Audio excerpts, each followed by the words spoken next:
करायचा।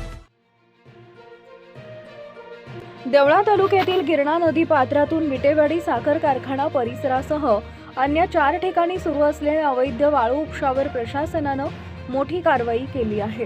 रात्रीच्या अंधारात सुरू असलेल्या या वाळू तस्करीला आळा घालण्यासाठी महसूल विभागानं थेट ॲक्शन मोडमध्ये उतरत चोर रस्ते बंद केले। प्रशासनानं वाळू वाहतुकीसाठी वापरल्या जाणाऱ्या चोर रस्त्यांवर चाऱ्या करून मोठे मोठे दगड टाकले, त्यामुळं अवैध वाहतुकीचा मार्ग पूर्णपणे बंद करण्यात आला।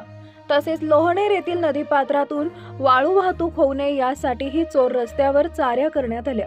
काही ठिकाणी साठवून ठेवलेला वाळूचा स्टॉक ही पसरवून टाकण्यात आला, ज्यामुळे माफियांना आर्थिक फटका बसलाय। या कारवाईवेळी देवळ्याचे तहसीलदार डॉक्टर मिलिंद कुलकर्णी स्वतः उपस्थित होते।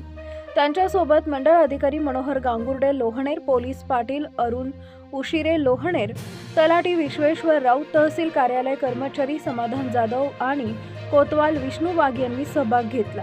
तहसीलदार डॉक्टर कुलकर्णी यांच्या कडक भूमिकेमुळे रात्री बेरात्री गौण खनिज चोरी करणाऱ्या माफियांचे धाबे दणाणले आहेत।